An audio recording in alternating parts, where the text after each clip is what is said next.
Hey everybody, just doing a really quick short Bitcoin update since it's about 11:20 UTC.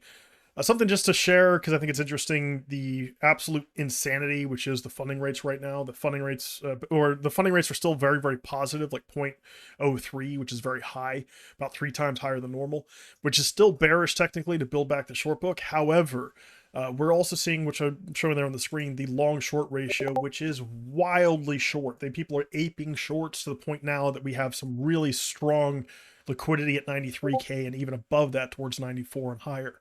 So overall, I'm really happy with that. I just kind of wanted to share that, not a whole lot's changed from yesterday, but this is very, very, very promising. So one big thing as well, if we're looking at the local TA, just to kind of go through that real quick, no major changes. You're still in the upper part of this range. So, this is your range high zone. This is your range mid zone. And down here at 87.3 is your range low zone. That's still the play for now. You're still expecting a squeeze to the upside, which is technically still likely here, given the fact that we're still seeing really strong, aggressive shorting by retail traders. The invalidation, really simply, we've got the weekly open here. If we do see a flush there, we need to see a move right back down into these lows, as I mentioned yesterday.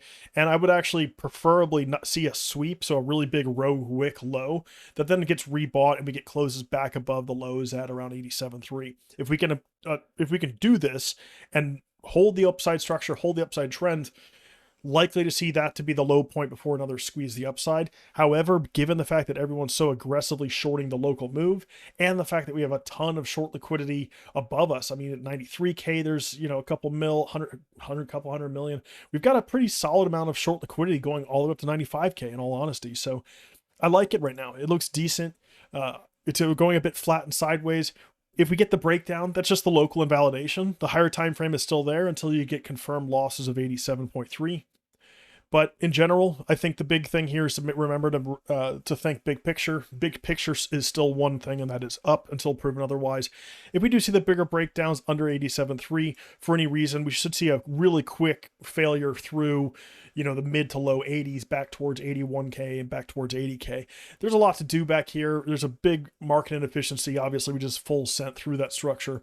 But I'm not expecting it until we get some downside priority. This looks like it's just squeezing into the upside move. I mean, very, very aggressively squeezing to the upside with a pretty hard top.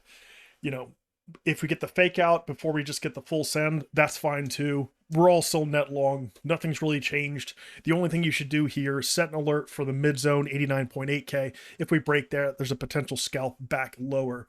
And then obviously 87.3. But besides that, it's looking strong. It's looking healthy. Everything else looks great. And yeah, I'll leave it really nice and short there. Take it easy. Peace.